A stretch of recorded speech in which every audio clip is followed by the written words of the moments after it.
Hello friends, welcome back to Z square classes. रखे आपको सबसे आगे। दोस्तों, आज के इस वीडियो में हम इलाहाबाद हाई कोर्ट एआरओ 2019 का पेपर डिस्कस करेंगे, जो कि 24 फरवरी 2019 को हुआ था। पूरा पेपर एक ही वीडियो में डिस्कस कर पाना थोड़ा सा मुश्किल है, तो मैं 2 या 3 वीडियो में पूरा का पूरा पेपर डिस्कस करूँगा और बेहतरीन तरीके से डिस्कस करूँगा और बताऊँगा कि हर एक सब्जेक्ट के किस पोर्शन से कितने क्वेश्चन आए, जिससे कि आपको ये मालूम हो जाएगा कि किस पोर्शन से ज़्यादा क्वेश्चन आते हैं और किस पोर्शन से कम, और इसी के अकॉर्डिंग आप एक प्रॉपर स्ट्रेटजी को फॉलो करते हुए अपना सिलेक्शन श्योर कर पाएंगे।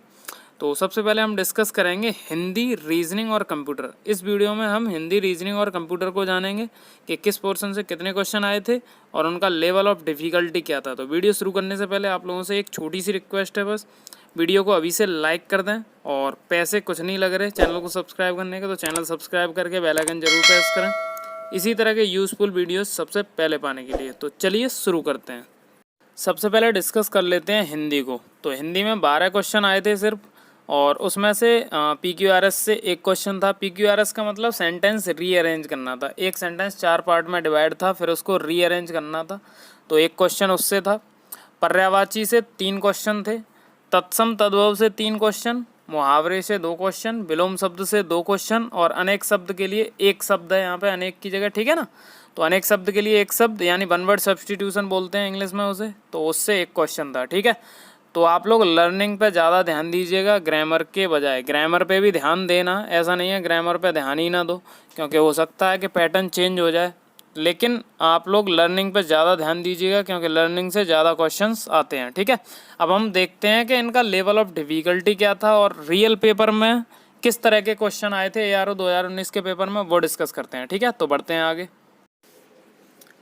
फर्स्ट क्वेश्चन को देखते हैं। सबसे पहले, निम्नलिखित में से कौन सा शब्द परमार्थ शब्द का विलोम है? तो परमार्थ का विलोम होता है स्वार्थ, ठीक है।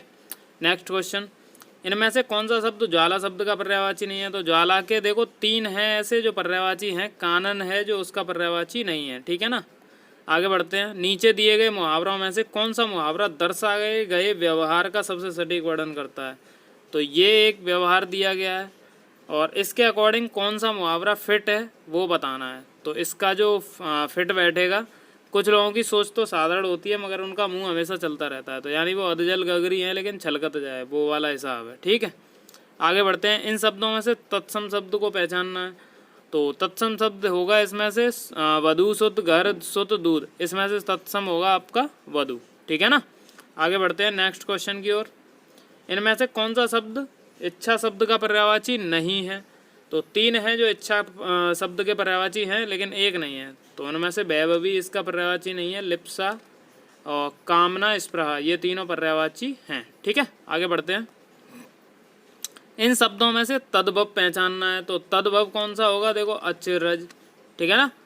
तत्सम और तद्भव आप लोग अच्छे से पढ़ लीजिएगा क्योंकि कई क्वेश्चन आए थे इसके, ठीक है ना। आगे बढ़ते हैं। अब इनमें से कौन सा शब्द अश्व शब्द का पर्यायवाची नहीं है, उसे पहचानो। तो अश्व शब्द का पर्यायवाची कौन सा नहीं है? तो आप लोगों ने अगर याद किए होंगे तो आप लोगों को पता होगा, तो आप लोग पर्यायवाची बहुत अच्छे से याद करिए। कई क्वेश्चन आते हैं इसके पर्यायवाची के, तत्सम तद्भव के, ठीक है ना, विलोम शब्द के और अनेक शब्दों के लिए एक शब्द के, ठीक है ना। तो बढ़ते हैं आगे। अश्व शब्द का पर्यायवाची क्या है? देखो अश्व शब्द का पर्यायवाची नहीं है वो पूछा है, तो सेंध है वो अश्व का पर्यायवाची नहीं है, बाकी सब के सब हैं, ठीक है। रवि का मन आज पढ़ाई में नहीं लग रहा था, ये भी देखो मुहावरा है। उसे आज चाट पकौड़ी खाने का मन था, वो अपनी माँ के पास गया और बोला, माँ आज तुम बहुत सुंदर लग रही हो। इसमें कौन सा मुहावरा है? मन मन भाई मुड़ी हिलाए, ये तो है नहीं। नाचना जाने आंगन टेढ़ा, नहीं। अपना उल्लू सीधा करना, बिल्कुल यही है, ठीक है। आगे बढ़ते हैं। इन शब्दों में से तत्सम पहचानना है। तो तत्सम कौन सा है? देखो तत्सम है आपका अज्ञानी, ठीक है। आगे बढ़ते हैं। दिए गए शब्दों में से आविर्भाव, आविर्भाव का विलोम होता है तिरोभाव, ठीक है। आगे बढ़ते हैं नेक्स्ट क्वेश्चन। दिए गए अनेक शब्दों के लिए उपयुक्त शब्द पहचानना है। 25 वर्ष पूरे करने का उपलक्ष्य, तो ये वन वर्ड है, तो वन वर्ड है इसका, ये आंसर हो जाएगा। 25 वर्ष पूरे करने के उपलक्ष्य में जो होने वाला उत्सव होता है उसको बोलते हैं रजत जयंती, ठीक है। Next question. हिंदी के एक पूर्ण वाक्य को 4 भागों में बांटा गया है। एक वाक्य है ये, लेकिन इसको 4 पार्ट में डिवाइड कर दिया गया है और इसका आप लोगों को आंसर बताना था। तो देखो जैसे पहला, परंतु अधिक संगठित और शक्तिशाली भी है, तो यहाँ से तो शुरू हो नहीं सकता सेंटेंस। विश्वास राव को तथागत की विशाल सेना का अनुमान था, ये हो सकता है। नहीं होगा से स्टार्ट होगा नहीं, और उसने विचार बना लिया, किसने विचार बना लिया पहले पता तो हो। तो विश्वास राव से आपका सेंटेंस शुरू होगा, विश्वास राव को तथागत की विशाल सेना का अनुमान था और उसने विचार बना लिया कि साधारण युद्ध नहीं होगा। तो पहले दूसरा, फिर चौथा, फिर तीसरा, फिर पहला। तो ये हो गया आपका डी आंसर। ठीक, नेक्स्ट क्वेश्चन। ये तो आ गया आपका जीएस से संबंधित। तो ये हो गए आपके हिंदी के सारे क्वेश्चंस। ठीक है, अब बढ़ते हैं हम रीजनिंग के क्वेश्चंस की ओर। सबसे पहले बात कर लेते हैं कि रीजनिंग में किस चैप्टर से कितने क्वेश्चन थे। तो कैलेंडर से 1 क्वेश्चन आया था, कोडिंग डिकोडिंग से सबसे ज़्यादा 4 क्वेश्चन थे, डिस्टेंस एंड डायरेक्शन से 1 क्वेश्चन, ऑड वन आउट से 1 क्वेश्चन, और सिलोगिज्म से 1 क्वेश्चन, और क्लॉक से 1 क्वेश्चन, डाइस से 1 क्वेश्चन, ऑर्डर एंड रैंकिंग से 1 क्वेश्चन, और स्टेटमेंट एंड कंक्लूजन से 1 क्वेश्चन। ठीक है, ये एक क्वेश्चन को आप लोगों को अच्छे से कवर करना है, बहुत ज़्यादा टाइम नहीं लगता इन चैप्टर्स में। आप लोगों को मुश्किल से 1 घंटा पढ़ना पड़ेगा हर एक चैप्टर को, और आपका ईजिली क्लियर हो जाएगा। ठीक है ना। अब देखते हैं कि रीजनिंग के क्वेश्चंस का लेवल ऑफ डिफ़िकल्टी क्या था, किस तरीके के क्वेश्चंस इन चैप्टर से पूछे जाते हैं। तो चलिए बढ़ते हैं आगे। तो देखो, रीजनिंग का सबसे पहला क्वेश्चन था कैलेंडर से। तो कैलेंडर आप लोगों को कर लेना है और ज़्यादा डिफ़िकल्ट नहीं आएगा वो। अहाना का जन्म 18 अप्रैल 1971 रविवार के दिन हुआ। जिस दिन वो ठीक 10 वर्ष की हो जाएगी वो कौन सा दिन होगा। तो थोड़ा सा घुमा के दिया है, यानी 1971 के बाद 10 साल बाद 1981 में 18 अप्रैल को पूछा है कौन सा दिन होगा। ठीक है ना। तो बढ़ते हैं नेक्स्ट क्वेश्चन की ओर। 25 क्वेश्चन ये हो गया। अब ये 26वां। एक कूट भाषा में बिगेस्ट को ये लिखा जाता है, ठीक है, और किंगस्टन को ये लिखा जाता है। तो ये कोडिंग डिकोडिंग का है, आप लोग कोडिंग डिकोडिंग अच्छे से पढ़ लेना। नेक्स्ट क्वेश्चन भी देखो यही है। एक कूट भाषा में कंट्रोलिंग को ये लिखा गया है और इसको ये लिखा गया है। तो सेंचुरीज़ को क्या लिखा जाएगा, तो आप लोग ईजिली कर पाएंगे अगर आप अच्छे से आप लोगों ने कोडिंग डिकोडिंग किया होगा तो। ठीक है, और अगर अभी तक नहीं किया है तो अभी बहुत सारा टाइम है, आप लोग कर लीजिएगा। ये भी देखो कोडिंग डिकोडिंग का क्वेश्चन है। गॉडसेंड को ये लिखा जाता है, जोकिंग को ये लिखा जाता है, तो ब्रेजनली को क्या लिखा जाएगा। ठीक है, अब देखो नेक्स्ट क्वेश्चन 28 के बाद 29। रंजीता साफ उजली धूप वाली सुबह में समुद्र किनारे चल रही है, यदि उसकी परछाई उसके दाहिने हाथ की ओर पड़ रही है तो उसकी पीठ दी हुई दिशाओं में किस ओर है। ये डिस्टेंस डायरेक्शन का क्वेश्चन है, तो आप लोग इसको भी कर लीजिएगा। निम्नलिखित में से 4 संख्याओं में से 3 किसी रूप में समानता है और इसीलिए वो एक समूह बनाते हैं। निम्नलिखित में से कौन उस समूह में शामिल नहीं है। तो 4 हैं, इनमें से कोई 3 होंगी जो कि किसी न किसी तरह से समान होंगी, और बाकी बची हुई 1 है वो समान नहीं होगी इसमें। ठीक है ना। तो एक देखो घन है, और ये भी किसी का घन है 50 का, सॉरी, और ये है आपका किसका 13 का। ठीक, तो सब घन है, सिर्फ हमारा ये वाला नंबर है वो घन नहीं है, तो यही इसका ऑड वन आउट हो गया। किसी कूट भाषा में अब देखो कोडिंग डिकोडिंग फिर है, तो कोडिंग डिकोडिंग इस तरीके से भी क्वेश्चन आ सकते हैं। ठीक है, अब बढ़ते हैं 32 क्वेश्चन पर। तो इसमें देखो नीचे दी गई स्थिति जिसके बाद विकल्प ABCD दिए गए हैं, आपको चारों विकल्पों में से किसी एक को अंकित करके दी गई स्थिति के लिए अपना उत्तर चुनना है। शैलेंद्र ट्रेन में बैठकर मथुरा से दिल्ली जा रहा है। रास्ते में वो देखता है कि एक ऊँट को उसके मालिक द्वारा प्रताड़ित किया जा रहा है। शैलेंद्र को क्या करना चाहिए। तो अब ये 4 ऑप्शन है, आप लोगों को क्या करना चाहिए वो अपने अकॉर्डिंग आप लोगों को आंसर देना है। ठीक है, नेक्स्ट क्वेश्चन। 2 कथन 1 और 2 के बाद निष्कर्ष 1 और 2 दिए गए हैं, सभी हफ्तों में 7 दिन। तो ये सिलॉक्स का क्वेश्चन है, तो सिलॉक्स भी आप लोगों को अच्छे से कवर कर लेना है। उसके बाद देखो आर्यमान के पास नॉन डिजिटल साधारण घड़ी है, तो ये क्लॉक से क्वेश्चन आ गया, तो क्लॉक भी आप लोगों को करना है। उसके बाद कैथरीन एक साधारण पासे से खेल रही है, अब ये डाइस का क्वेश्चन है, तो डाइस को भी आप लोगों को कर लेना है। और ज़्यादा डेंजर क्वेश्चन नहीं आएंगे आप लोगों को, इजी क्वेश्चन आएंगे, आप लोग ईजिली कर पाओगे। रुचित 48 छात्रों की कतार में बाएं किनारे से 32 स्थान पर खड़ा है और उसी कतार में दाएं किनारे से उसका स्थान क्या होगा। तो ये ऑर्डर रैंकिंग वाला क्वेश्चन है, ऑर्डर रैंकिंग भी आप लोगों को कर लेनी है। मैं इनको सॉल्व इसलिए नहीं करवा रहा क्योंकि सॉल्व करवाने का कोई मतलब नहीं है, वीडियो फालतू में ही लेंथी हो जाएगा। आप लोग चैप्टर पढ़ोगे तो ईजिली कर पाओगे अपने आप। ठीक है, तो ये हो गए रीजनिंग के क्वेश्चंस ख़त्म। अब बढ़ते हैं हम कंप्यूटर के क्वेश्चंस की ओर। ठीक है, कंप्यूटर में 20 क्वेश्चन आए थे और किस तरीके के क्वेश्चंस थे वो मैं दिखाता हूँ आप लोगों को। तो पहला क्वेश्चन है, निम्नलिखित में से कौन सी विशेषता कंप्यूटर की नहीं है? तो अर्थव्यवस्था कंप्यूटर की नहीं होती है, ठीक है। और गति, स्टोरेज, विश्वसनीयता, ये सारे के सारे होते हैं कंप्यूटर में। तो आगे बढ़ते हैं। कंप्यूटर सॉफ्टवेयर को मुख्य रूप से किन श्रेणियों में विभाजित किया गया है? सबसे उपयुक्त विकल्प चुनना है चारों में से। तो सबसे उपयुक्त विकल्प है हमारा एप्लीकेशन सॉफ्टवेयर और सिस्टम सॉफ्टवेयर, ठीक है। आगे नेक्स्ट क्वेश्चन पर बढ़ते हैं। अब हम देखो 133 क्वेश्चन, निम्नलिखित में से कौन निर्देश चक्र के पालन में शामिल नहीं है? ठीक है, तो इसका आंसर होगा आपका डी आंसर।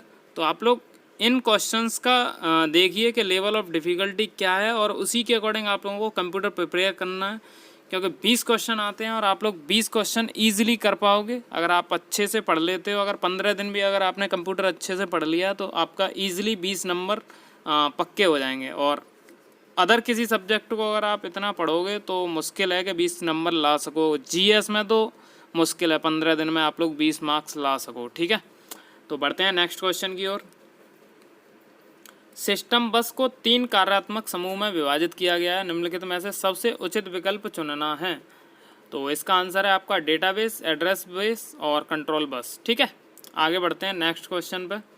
रॉ इनपुट को उपयोगी जानकारी में बदलने के लिए सभी कंप्यूटर सिस्टम द्वारा निम्नलिखित मौलिक प्रक्रिया का पालन किया जाता है।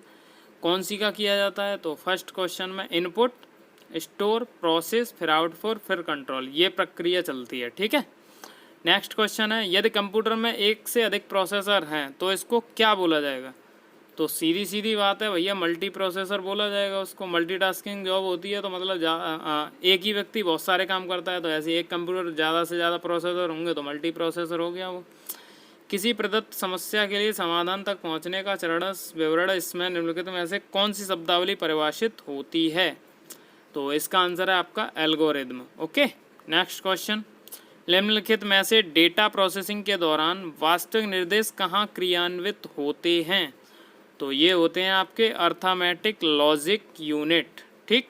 नेक्स्ट क्वेश्चन, वर्तमान में किस जनरेशन में कंप्यूटर्स का उपयोग हो रहा है? तो ये हो रहा है आपका 5वां, ओके। नेक्स्ट क्वेश्चन, निम्नलिखित में से किस डिवाइस का उपयोग फोन लाइन पर डिजिटल डेटा भेजने के लिए किया जाता है? तो ये किया जाता है आपका मॉडेम के द्वारा। किसके द्वारा? मॉडेम के द्वारा, ठीक है। नेक्स्ट, कंप्यूटर सिस्टम किसी भी तरह के आंकड़ों को 0 और 1 के रूप में स्टोर करता है, जिसे निम्नलिखित रूप में जाना जाता है। तो 0 1 आप लोग जानते ही हो, बाइनरी नंबर सिस्टम होता है 0 और 1 का, ठीक है। नेक्स्ट क्वेश्चन, BCD का पूरा नाम क्या है? तो BCD का नाम क्या है? बाइनरी कोडेड डेसिमल, यानी फर्स्ट ऑप्शन आंसर हो जाएगा सहायक, यानी ऑक्सिलियरी मेमोरी को लोकप्रिय रूप से किस नाम से जाना जाता है? तो इसको बोलते हैं हम सेकेंडरी मेमोरी, सेकेंडरी स्टोरेज, ठीक। आगे बढ़ते हैं नेक्स्ट क्वेश्चन पे। फ्लैश ड्राइव को लोकप्रिय रूप से जाना जाता है, तो फ्लैश ड्राइव को किस लोकप्रिय रूप से जाना जाता है? इसको जाना जाता है पेन ड्राइव के रूप में, ठीक है ना। आगे, WORM का पूरा नाम क्या है? तो इसका है write once read many, okay. Next question, निम्नलिखित विकल्पों में से कंपाइल टाइम त्रुटि जानिए। तो कंपाइल टाइम जो त्रुटि है उसको बोलते हैं हम सिंटैक्स त्रुटि, ओके।